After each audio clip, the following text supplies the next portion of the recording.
በተዋሲው እስካሁን 9 ሰው ሞቷል። ዜናው በዝርዝር ከመኖሪያ ቤቱ ነው ቱሉ ዲምቱ ነው የሚኖረው። ወደ 7 ተኩል ላይ ቤት ቁጭ ባለበት 4 ሲቪል የለበሱና 2 የፌደራል ኃይሎች ለጥያቄ እንፈልጋለን ብለው ነው የወሰዱት። መጀመሪያ ወደ ማዕከላዊ የወሰዱት፣ አሁን ወደ ሜክሲኮ ፌደራል ነው የወሰዱት። እስካሁን ለምርመራ እንደተወሰደ ከማወቃቸው ውጭ የተለየ ነገር አላወቅንም ያለው ወንድሙ ይህ ዜና እስከወጣበት ጊዜ ድረስ ሜክሲኮ አካባቢ በሚገኘው የፌዴራል ፖሊስ ግቢ እንደሚገኝ ገልጿል። ቴዎድሮስ አስፋው በወቅታዊና ፖለቲካዊ ጉዳዮች ላይ ትንታኔ በማቅረብ የሚታወቅ ሲሆን በአዲስ ዘይቤ ሚዲያም ከቴዲ ጋር በተሰኘ ዝግጅት ትንታኔ ያቀርብ ነበር።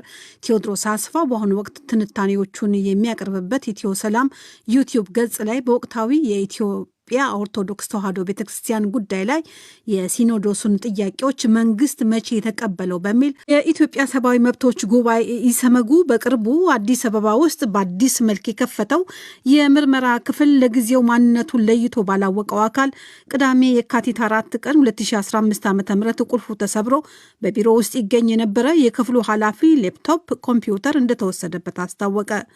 በኢሰመጉ ላይ የሚፈጸመው ልዩ ልዩ ጫና ከመቀነስ ይልቅ ዳራውን እያሰፋ ሄዷል ያለው ይኸው ተቋም በጽህፈት ቤቱ ውስጥ በወቅቱ የነበሩ ሌሎች ንብረቶች ያልተወሰዱ ሲሆን የሰብአዊ መብት ጥሰቶች ክትትልና ሪፖርት መምሪያ ኃላፊ ሌፕቶፕ ወይም ኮምፒውተር ብቻ ተመርጦ መወሰዱ ጉዳዩ ተራ ሌብነት እንዳልሆነ በግልጽ መረዳት ይቻላል ሲሉ የኢሰመጉ ዋና ዳይሬክተር ተናግረዋል። ኢሰመጉ ካሉት 9 ቅርንጫፍ ጽህፈት ቤቶች ውስጥ 2 ዋናውን ጽህፈት ቤት ጨምሮ በአዲስ አበባ ነው የሚገኙት።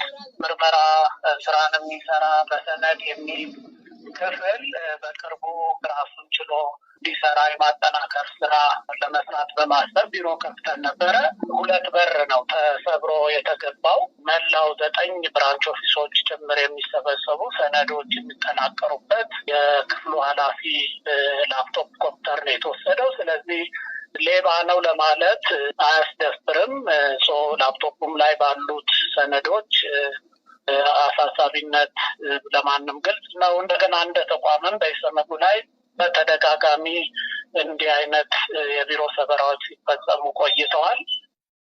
የኢትዮጵያ ሰብአዊ መብቶች ጉባኤ ኢሰመጉ ላለፉት 3 አስርት ዓመታት በሀገሪቱ ያለው የሰብአዊ መብቶች ሁኔታ እንዲሻሻል ከአድሎ በነጻነትና በገለልተኝነት መስራቱን ገልጾ ያም ሆኖ ግን ግድያ፣ ድብደባ፣ ህገወጥ እስራት፣ ዛቻና ማስፈራራትን ጨምሮ ሰራተኞችና አባላቱ ሀገር ለቀው እንዲሰደዱ ያደረገ ጫና ሲደረግበት እንደቆየ ገልጿል። አሁንም የድርጅቱ ጉዳይ ሰብሳቢ መሆኑን ዋና ዳይሬክተሩ ዳን ይርጋ ተናግረዋል። ግን ይህንን ጉዳይ ልክ እንደደረስንበት በአካባቢው ለሚገኝ ፖሊስ ጣቢያ ጉዳዩን አሳውቀናል። ፖሊሶችም መጥተው ተመልክተዋል። እንግዲህ የፖሊስ ምርመራም እንደቀጠለ ነው። ዛሬም ፖሊስ ጣቢያ የደም ተጨማሪ ቃሎችን ሰጥተን ያለ ነው። ጉዳዩ በጣም አሳሳቢ ነው። የሚመለከተው አካል ሁሉ ትኩረት እንዲሰጠው ማሳሰብ እወዳለሁ። ትንታኔ የሚያቀርበው ቴዎድሮስ አስፋው መታሰሩ ተገለጸ። በፖለቲካ ጉዳዮች ትንተናው የሚታወቀው ወጣት ቴዎድሮስ አስፋው በዛሬው ዕለት ቱሉ ዲምቱ ከመኖሪያ ቤቱ ሲቪል በለበሱ ግለሰቦች ለጥያቄ እንደሚፈለግ ተገልጾለት መወሰዱን ወንድሙ ቢኒያም አስፉት 5 ቀናት ወደ አዲስ አበባ እንዳያልፉ በኦሮሚያ ክልል ሰሜን ሸዋ ዞን ወራ ጀርሶ ወረዳ ጎሐጽዮን ከተማ ላይ በኦሮሚያ የጸጥታ ኃይሎች እንዲመለሱ ተደርገው በአማራ ክልል ምስራቅ ጎጃም ዞን ደጀን ከተማ የነበሩ ተጓዦች ዛሬ ወደ አዲስ አበባ እንዲጓዙ መፈቀዱን ተጓዦችና የደጀን ወረዳ ባለስልጣናት ተናገሩ። ተጓዦች ከጋቱ 11 ሰዓት ጀምሮ መንገዱ ለነሱ መከፈቱንና በሰላም ወደ አዲስ አበባ እየተጓዙ መሆኑን ገልጸዋል። አሁን ደብረ ጉራጃን አለፈ እና ዛሬ ከፍተውታል መንገዱ። ዛሬ ያው በድፍረት ብንመለስ ብለን ያው ወጣን። እግዚአብሔር ይመስገን ያው አሁን እየተጓዝን ነው። አሁን የደረስን ነው። ጫንጮ ደርሰናል። ወረዳ የመንግስት ኮሚኒኬሽን ጉዳዮች ኃላፊ አቶ ጌታሁን ጋሻይና የደጀን ከተማ አስተዳደር ከንቲባ አበጃ አላምረው ይህንኑ ነው ያረጋገጡት። ለአራት ቀናት ተከታታይ ያው መንገድ ዝግ ነበር። ከገዋጤውን እየተመለሱ የደጀን ህዝብ ነበር እየመገባቸው የነበረ። ዛሬ ጀምሮ መንገዱ ክፍት ሆኖ ሁሉም መንገደኛ ወደ አዲስ አበባ በሰላም እየተሻገረ ነው። አጠቃላይ ከደጀን ምንም አይነት መኪና የለም። ዛሬ 11 ሰዓት ጀምሮ ወደ ገዋጽዮን ሄዷል። አሁን ገዋጽዮን ላይም ለማረጋገጥ ሞክረናል። ቆይቶ የሚሆነውን ነገር ባናውቅም አሁን ሁሉም እያለፈ ነው የሚል መረጃ ነው እያገኘን ያለው። ሰሞኑን ከአማራ ክልል ወደ አዲስ አበባ ይጓዙ የነበሩ በርካታ ተጓዦች መነሻው በግልጽ ባልተነገራቸው ምክንያት ወደ አዲስ አበባ እንዳያልፉ ጎሐጽዮን ከተማ ላይ በኦሮሚያ ጸጥታ ኃይሎች መታገታቸውን እነዚሁ ተጓዦች በደጀን ከተማ ባሉ አብያተ ክርስቲያናትና በመስጊዶች ለ5 ቀናት ተጠልለው እንደቆዩ፣ የኬንያ ወታደሮች በድርቅ በተመታው የሀገሪቱ ሰሜናዊ አካባቢዎች የሽፍታ አደጋን ለመታገል ከጸጥታ አስከባሪ ፖሊሶች ጋር በጥምረት እንደሚሰሩ ተገለጸ።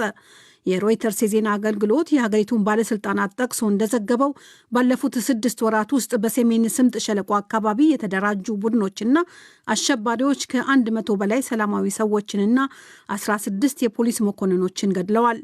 የኬንያው ፕሬዚዳንት ዊሊያም ሩቶ በሀገሪቱ ድንበር አካባቢዎች ጸጥታና ደህንነትን ለማስከበር ከዩጋንዳ፣ ከደቡብ ሱዳንና ከኢትዮጵያ ጋር በጥምረት እንደሚሰሩ ቃል መግባታቸውም ተገልጿል።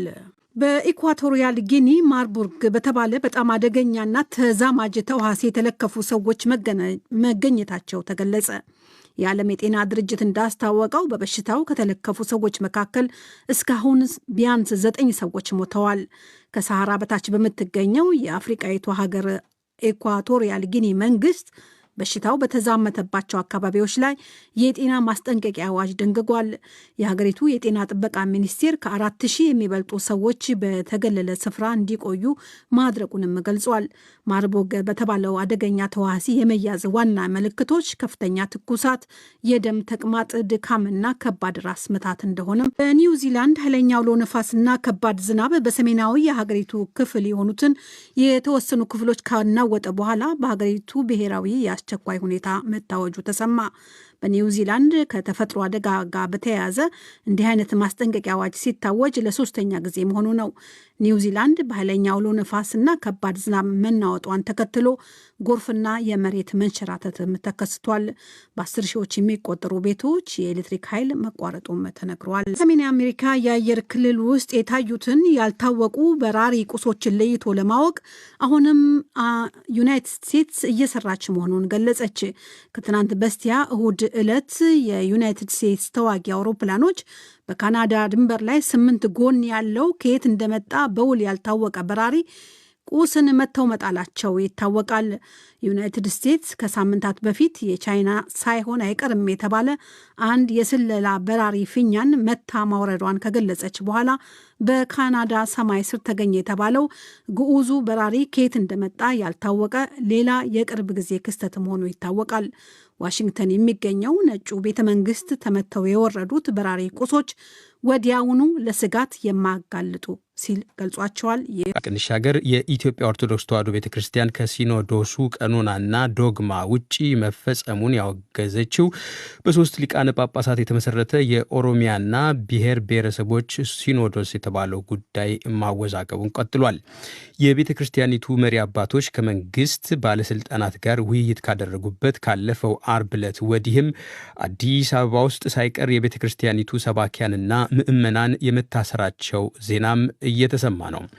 መንግስት በውስጥ አሰራሬ አይግባ ሲል የቤተ ክርስቲያኒቱ ሲኖዶስ አቤቱታውን ካሰማ በኋላ ጠቅላይ ሚኒስትሩን ጨምሮ ከፍተኛ የመንግስት ባለስልጣናት ከሊቃነ ጳጳሳት ጋር ተወያይተው ውጤቱም አዎንታዊ እንደሆነ በቤተ ክርስቲያኒቱ አባቶች ተገልጾ ነበር። አሁንም ግን የረገበ ነገር አይታይም። ኢትዮጵያ ኦርቶዶክስ ተዋሕዶ ቤተ ክርስቲያን ቅዱስ ሲኖዶስ ዋና ጸሐፊና የኒውዮርክና አካባቢው ሊቀ ጳጳስ አመሰግናለሁ። ከጥር ወር አጋማሽ አንስቶ በኢትዮጵያ ኦርቶዶክስ ቤተ ክርስቲያን ውስጥ የአስተዳደር ጥሰት መፈጸሙ እየተነገረ ነው። ቅዱስ ሲኖዶሱም ሕግ ጥሰዋል ያላቸውን 3 ጳጳሳትና እነሱ የሾሟቸውን 26 ሰዎች አውግዟል። ውግዘት ከተላለፈባቸው ጥቂቱ ወደ ቤተ ክርስቲያኗ መመለሳቸውም እየተሰማ ነው። ቅዱስ ሲኖዶስ ጾመ ነነዌን ተንተርሶ የ3 ቀናት የጾም ጸሎትና የምህላ አዋጅ አስተላልፎ በመላው ዓለም ሲኖዶስ ባዘዘው መሰረት ተከናውኗል። ጾሙ እንዳበቃም ቅዱስ ሲኖዶስ ለመንግስት ያቀረበው ጥያቄ መልስ ካላገኘ ለየካቲት 5 ሰልፍ እንደሚጠራ ካሳወቀ በኋላ ከጠቅላይ ሚኒስትሩ የእንነጋገር ጥያቄ ቀርቦለት ባለፈው አርብ ውይይቱ ተካሂዶ አዎንታዊ ምላሽ መገኘቱን ይፋ አድርጓል። ሆኖም የቤተ ክርስቲያኒቱ ተከታዮችና መምህራን መታሰራቸው እየተሰማ ነው። እስኪ አባታችን አዎንታዊ ውጤት ተገኝቷል ካላችሁበት ከውይይቱ በኋላ ያለውን ሁኔታ ይግለጹልኝ። በስመ አብ ወወልድ ወመንፈስ ቅዱስ አሐዱ አምላክ አሜን። በጣም አመሰግናለሁ ይህን እድል ስለሰጣችሁኝ። እናንተም በጣም እግዚአብሔር ይስጥልኝ። በጠበቅነው ልክ አዎንታዊ ነገር ከመንግስት አላገኘንም። እንዲያውም በሚያሳዝን ሁኔታ አብረው የኖሩትን ልጆች በመንግስት ግልበጣ ህገ መንግስትን በመሻር ብለው ዛሬ ክስ መስርተው ሳይ በቃ ነገሮችን እንዲህ አይነት መሬት ላይ አንስቶ እንደዚህ ማድረግ በጣም የሚያስፈራም ለሀገርም ለቤተክርስቲያንም ለጠቅላላ ለህዝብም ሰው የሚባለው ነገር በራሱ ሰው መኖር የሚባለው ነገር ጥያቄ ውስጥ የገባ መሆኑ አይቼ በጣም ነው የደነገጥኩት።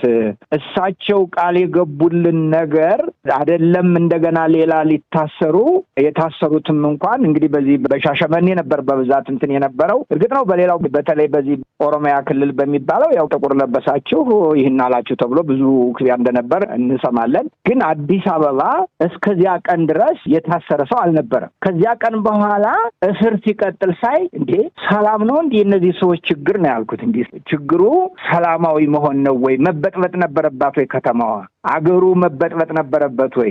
ደም መፍሰስ ነበረበት ወይ የሚል ጥያቄ ባይምሮ የመጣብኝ እና እኛ ክርስቲያኖች ነን። እንደ ክርስትና በቤተ ክርስቲያን ምክንያት አንድም ሰው እንዲጎላ አንፈልግም። መንግስትም በዚህ አይነት ጥቁር ነጥብ እንዲጣልበት አንፈልግም። ለጀስ አገር እኮ ነው ያለው። አንዳንዶቹ ከጠቅላይ ሚኒስትሩ ወርዷል ትዕዛዙ። አሁን የሚደረገው በደህንነት በሚባሉ ሰዎች አማካኝነት ነው ይሉናል።